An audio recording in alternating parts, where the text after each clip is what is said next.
After his years in Johannesburg, Nelson Mandela became fully aware of the injustices of the apartheid system. He realized that to change things, he had to actively engage in politics and mobilize his people. In 1944, Mandela joined the African National Congress, ANC, and with other young activists, founded the ANC Youth League. Their goal was clear: to transform the ANC into a more militant movement, capable of effectively fighting the government's racist laws. Mandela developed his leadership skills there.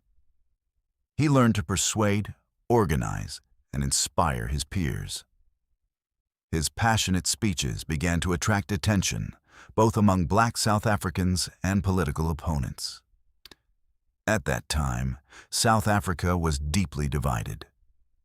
Black people were deprived of fundamental rights, had to live in townships, and were subjected to humiliating laws. Mandela saw that peaceful resistance alone was no longer enough to bring about change. He carefully studied the history of other freedom movements around the world, drawing inspiration from leaders such as Mahatma Gandhi and Kwame Nkrumah. He realized that courage alone would not suffice. Discipline, strategy, and the ability to unite people behind a common goal were essential. In 1961, after many years of peaceful demonstrations and political campaigns, Mandela and his companions created the armed wing of the ANC, Umkhonto we Sizwe, which means Spear of the Nation. The aim was not to sow chaos, but to fight an unjust system in a strategic and targeted manner. Mandela became one of the main leaders of this movement, planning actions against government infrastructure to show that resistance was possible. These operations were carefully calculated to minimize civilian harm while maximizing impact on government structures, sending a clear message that the Black majority would no longer remain silent. However, the South African government intensified repression. Activists were monitored, arrested, and imprisoned. Police raids became common, and surveillance was extensive, making the work of Mandela and his fellow activists increasingly dangerous.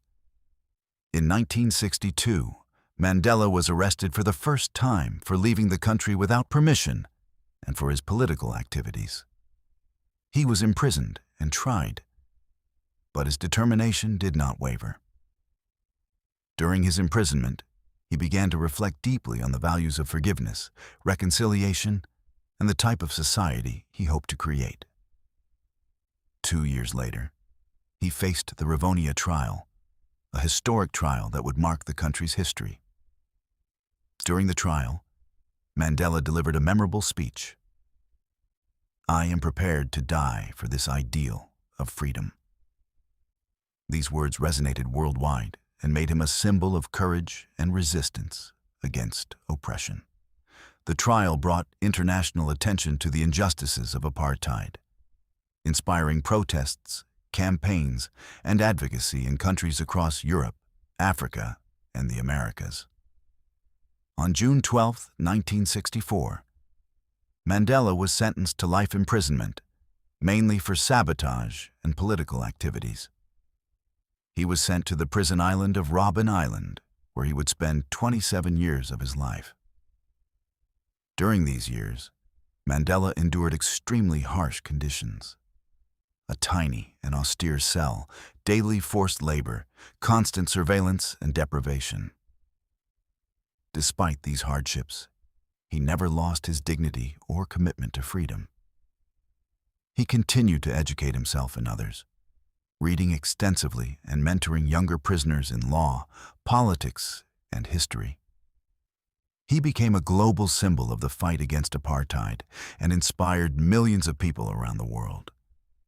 Even behind bars, Mandela continued to study, reflect, and build alliances. He sent messages to activists outside and prepared the ground for future negotiations. Peaceful resistance, armed struggle, and Mandela's ability to maintain a clear vision made him a unique leader. Every action, every sacrifice, every political decision during these years helped shape the legend of Nelson Mandela. He understood that true leadership required patience, humility, and the ability to forgive those who had oppressed him. Through his example, he demonstrated that moral strength and vision could overcome even the harshest circumstances. To discover how Mandela endured 27 years in prison, became a global symbol, and prepared to liberate South Africa, subscribe and turn on notifications so you don't miss Part 3.